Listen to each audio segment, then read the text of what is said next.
চট্টগ্রামের সীতাকুণ্ড উপজেলা স্থানীয় পর্যায়ে জননিরাপত্তা এবং আইন শৃঙ্খলা রক্ষায় আরও শক্তিশালী ভূমিকা রাখার লক্ষ্যে গ্রাম পুলিশ সদস্যদের জন্য মাসব্যাপী বুনিয়াদী প্রশিক্ষণ কোর্সের উদ্বোধন করা হয়েছে।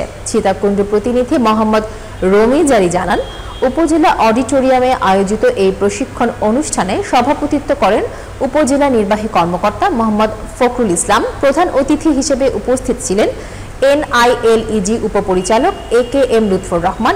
এছাড়া বিশেষ অতিথি হিসেবে ছিলেন অতিরিক্ত জেলা প্রশাসক মোহাম্মদ সাইদুজ্জামান, উপজেলা সহকারী কমিশনার ও এক্সিকিউটিভ ম্যাজিস্ট্রেট মোহাম্মদ আব্দুল আল মামুন, উপজেলা কৃষিবিদ মোহাম্মদ হাবিবুল্লাহ এবং সরকারি বিভিন্ন দপ্তরের অন্যান্য নেতৃবৃন্দ।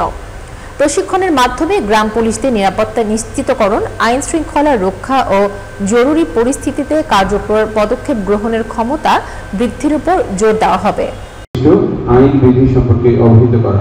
3 দিন ব্যাপী বাংলাদেশের সকল গ্রাম পুলিশদেরকে 3 দিন ব্যাপী একটা প্রশিক্ষণ আয়োজন করেছি।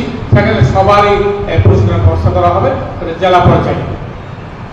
জেলা পর্যায়ে কয়েকটি ব্যস্ত করে 3 দিন ব্যাপী প্রত্যেক গ্রাম পুলিশের দায়িত্ব, কর্তব্য, তার কার্যাবলী, তার কাজের ব্যাপারে সম্যক ধারণা এই 3 দিন দেওয়া হবে।